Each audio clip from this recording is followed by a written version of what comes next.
ચલો હવે જોઈએ આપણે ડી 15ના 5 પ્રશ્ન મિક્સ પ્રશ્નો સોલ્વ કરીશું. હું ડેલી છે ને ટેટ માટે પણ પ્રશ્નો મૂકું છું. મોડલ પેપર મૂકવાનું મેં ચાલુ કરી દીધું છે અને સાથે સાથે ગુજરાતના ઇતિહાસના પણ પ્રશ્નો મૂકું છું. જે લોંગ ક્વેશ્ચન્સ હોય છે તો એ તમે જોવાના ભૂલતા નહીં. જે ASIમાં જે માંથી જે પેપર આવે છે GPSCના પ્રશ્નો મૂકું છું તો જોવાનું ભૂલતા નહીં. બરાબર, ચલો જોઈએ. ગુજરાતના સાંસ્કૃતિક વારસો.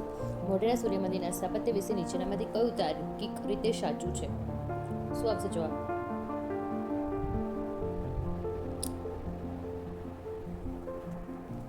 તો હવે પહેલું વિધાન જોઈએ. બરાબર, પહેલું વિધાન શું કહે છે? આ મંદિરનું ગર્ભગૃહ એવી રીતે રચાયું છે કે વિષુવવૃતના દિવસે સૂર્યનું પ્રથમ કિરણ સીધું મૂર્તિ પર પડે છે. તો કે હા, સાચું છે, કારણ કે વર્ષમાં 2 વખત વિષુવવૃત સમયે સૂર્યના પ્રથમ કિરણ સભા મંડપમાંથી પસાર થઈ ગર્ભગૃહના સૂર્યમૂર્તિના મંડપ પર પડે છે. તો વિધાન શું થયું? સાચું થયું. બરાબર, બીજું વિધાન છે આ મંદિર સોલંકી 12 વિવિધ મૂર્તિઓ અંકિત છે જે ઈરાની શૈલીનો પ્રભાવ પાડે છે.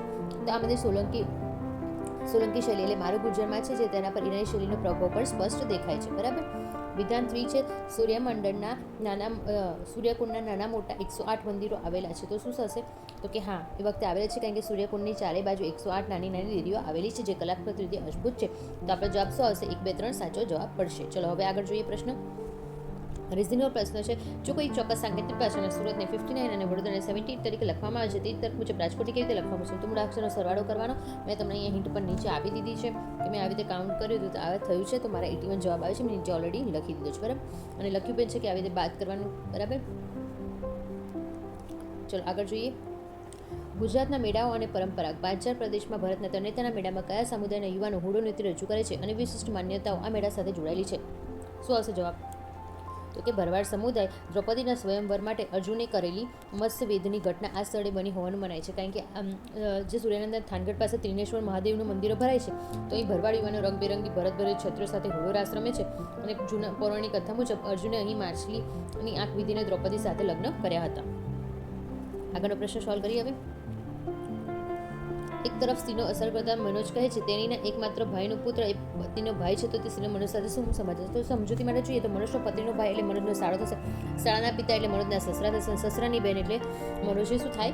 ફઈ સાસુ. એટલે જવાબ શું આવશે? સસરાની બેન, ફઈ સાસુ. બરાબર, ચલો અંતિમ પ્રશ્ન હવે જોઈએ.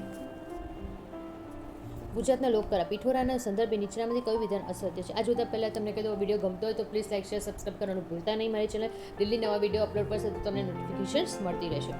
જવાબ સાચો છે. આ માત્ર વનસ્પતિ તેલ ઓઇલનો પેઇન્ટનો જ ઉપયોગ થાય છે. કારણ કે પિઠોરામાં છે ને પરંપરાગત રીતે દૂધ, મવડાનું તેલ, કુંડામાંથી બનતા કુદરતી રંગોનો ઉપયોગ કરવામાં આવે છે.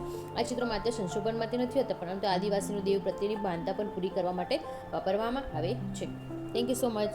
Please like, share, subscribe my channel.